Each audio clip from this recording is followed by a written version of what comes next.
یہ جتنے 9th اور 8th 7 والے ہیں نا وہ بچے چھوٹے چھوٹے آئے، ایک نے کہا آ کے میرے کان میں بڑی صاحب وہ میرے پیپر ہونے والے ہیں دعا کیجیے گا، دوسرے نے اونچی بات بڑی صاحب میرے بھی پیپر ہو رہے ہیں۔ اللہ اکبر،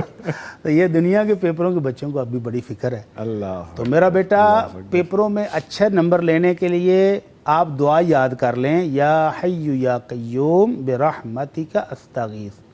جب بھی تیاری کرنے بیٹھیں پہلے یہ دعا کریں کہ اللہ زندہ قائم ذات تیری رحمت مجھے چاہیے، مجھے اپنی رحمت سے نواز دے، نواز دے۔ تو اس کی رحمت شامل حال ہو گئی تو انشاءاللہ بیڑے پار ہو جائیں گے۔ جی تو جب پیپر کرنے بیٹھیں تب بھی یہ دعا پڑھ کے بیٹھیں۔ اور پیپروں کی تیاری میں یہ جو بچے ہیں نا ضرورت سے زیادہ ہلکان ہو رہے ہیں،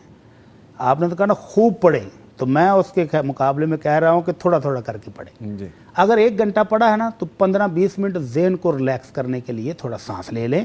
بہن بھائیوں کے ساتھ گپ شپ کریں، بات چیت کریں، تھوڑی تلاوت کر لیں، کچھ کھا پی لیں، تھوڑا سا ریسٹ ذہن کو دلا لیں، جی پھر اگلا 2 گھنٹے بے شک پڑھیں، پھر اس کے بعد تھوڑا سا ریسٹ دیں۔ یہ جو مسلسل بچے بیٹھ جاتے ہیں پوری رات پڑھ رہے ہیں اور صبح کو بے ہوش پڑے ہیں، اس سے صحت بھی ڈاؤن ہو جاتی ہے اور دماغ بھی جب تھک جاتا ہے تو پھر وہ اتنا کنزیوم نہیں کرتا جتنا اس کو کرنا